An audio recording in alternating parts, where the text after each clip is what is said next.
আসসালামু আলাইকুম। প্রিয় দর্শকবৃন্দু, যারা প্রতিনিয়তই আমাদের ভিডিওগুলো দেখেন তারা অবশ্যই জানেন যে আমরা সম্পূর্ণ এ গ্রেডের তুষ এবং হারিকেন দিয়ে একদিন থেকে একেবারে রানিং ডিম পাড়া হাঁস পর্যন্ত আমরা উৎপাদন করে থাকি এবং লালন পালন করে থাকি, এবং যে আমরা যে বাচ্চাগুলো বের করে থাকি তা সম্পূর্ণ তুষ এবং হারিকেন দিয়ে বের করা হয়, যা কি সনাতন পদ্ধতি। যাই হোক, আমার এবারে যারা একদিন বয়সে বাচ্চা নিয়ে করতে চাচ্ছেন তারা অবশ্যই তুষ এবং হারিকেন নিয়ে করবেন, যার কাছ থেকে নেন। আর যারা এই বড় হাঁস নিয়ে করতে চাচ্ছেন, বিশেষ করে 1 মাস, 2 মাস, 3 মাস, 4 মাস, 5 মাস, 6 মাস, এমনকি রানিং ডিম চলতেছে এমন নিয়ে যারা হাঁস ক্রয় করতে চাচ্ছেন, বা একেবারে সুস্থ সবল ভ্যাকসিন কমপ্লিট করা হাঁস নিয়ে খামার শুরু করতে চাচ্ছেন, তারা আমাদের সাথে যোগাযোগ করতে পারেন। আপনারা আমাদের খামারে আসবেন, আসার পর আপনার পর্যাপ্ত অর্থাৎ আপনার যে কাঙ্ক্ষিত হাঁসটা আপনি সোর্স করবেন, তারপর আপনারা আমাদের কাছে নেবেন। যদি পণ্যটা আপনার ভালো মনে হয় তাহলে আপনারা আমাদের কাছ থেকে এই বড় হাঁসগুলো অথবা একদিন বয়সী হাঁসগুলো সংগ্রহ করতে পারেন ইনশাল্লাহ। আর যারা আমাদের কাছ থেকে এই একদিন থেকে শুরু করে একেবারে রানিং ডিম বা হাঁস নেবেন, তারা অনেকেই নতুন, তাই কেমনি কীভাবে কোন সময় কী পরিমাণ খাবার অথবা ওষুধ প্রদান করতে হয় বা হাঁসের অবস্থা অনুযায়ী কী করতে হবে না করতে হবে অনেকে জানে না। তাদেরকে আমাদের পক্ষ থেকে যতটুকু সাপোর্ট করা দরকার ইনশাল্লাহ সাপোর্ট করবো, অর্থাৎ আমাদের জায়গা থেকে যতটুকু আপনাকে সাহায্য সহযোগিতা করা দরকার ঠিক ততটুকু আমরা সাহায্য সহযোগিতা করবো, যারা আমাদের কাছ থেকে এই হাঁস অথবা হাঁসের বাচ্চা নেবেন। আর আমাদের হাঁসগুলো আপনার যে ডাক প্লেগ 2টা, ডাক কলেরা 2টা, এভাবে ভ্যাকসিন কমপ্লিট করা থাকে। এমনকি বয়স অনুযায়ী রানীক্ষেত টিকাও প্রদান করা হয়ে থাকে 2টা, অর্থাৎ 6টা টিকা প্রদান করা হয়ে থাকে, মাঝে মধ্যে আবার 4টা অ্যাভেলেবল থাকে টিকা।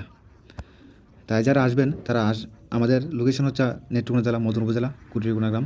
আপনার সরাসরি আমাদের খামারে আসবেন, এসে দেখবেন, দেখার পর আপনার কাঙ্ক্ষিত হাঁসটা আপনারা আমাদের কাছ থেকে সংগ্রহ করবেন ইনশাল্লাহ।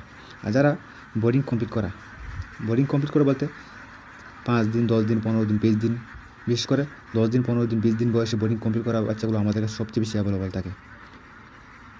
তাই আপনারা যদি একদিন বয়সে বাচ্চা নিয়ে যারা খামার করতে ভয় পান, তারা বোর্ডিং কমপ্লিট করে আপনারা আমাদের কাছ থেকে বাচ্চাগুলো সংগ্রহ করতে পারবেন ইনশাল্লাহ। আর আমাদের বাচ্চাগুলো অনেক সুস্থ সবল হয়ে থাকে, যেহেতু পূর্বে বলছি তুষ হাড় কিনতে বাচ্চাগুলো উৎপাদন করা হয়, তাই এই দিক দিয়ে বিবেচনা করে আমাদের বাচ্চারা অনেক সুস্থ সবল হয়ে থাকে। তাই আপনারা বোর্ডিং কমপ্লিট করে হাঁসের বাচ্চা নিতে পারেন। বোর্ডিং কমপ্লিট এই কারণেই যে যারা বোর্ডিং করতে পারে না তারা একদম এক গ্রেডের বাচ্চা নিলেও যদি বোর্ডিং যদি আপনি সুস্থ সবলভাবে না করতে পারেন তাহলে বাচ্চারা অনেক সমস্যার সম্মুখীন হয়ে থাকে।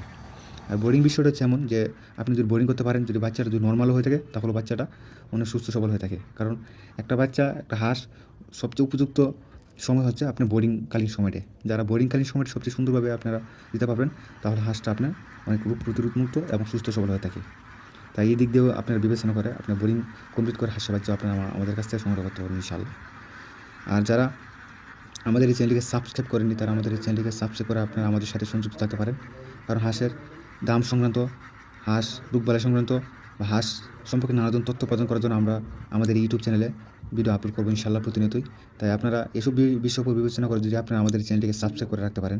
তাছাড়াও আপনারা আমাদের ফেসবুক পেজও আছে, যা আমাদের টিটি নেগ্রো নামে পরিচিত, তা আপনারা লাইক করে আসতে পারেন। আর যাদের প্রয়োজন বোধ মনে করেন একদিন থেকে একেবারে রানিং ডিম হাঁস পর্যন্ত, তারা আপনারা আমাদের খামারে আসেন, আপনারা দেখেন আমরা কীভাবে লালন পালন করে থাকি, তারপর আপনারা আমাদের কাছ থেকে এই হাঁস অথবা হাঁসের বাচ্চাগুলো সংগ্রহ করেন। ধন্যবাদ এতক্ষণ ভিডিওটি দেখার জন্য। আর প্রতিনিয়তই আপনারা আমাদের ভিডিও দেখবেন ইনশাল্লাহ। ধন্যবাদ।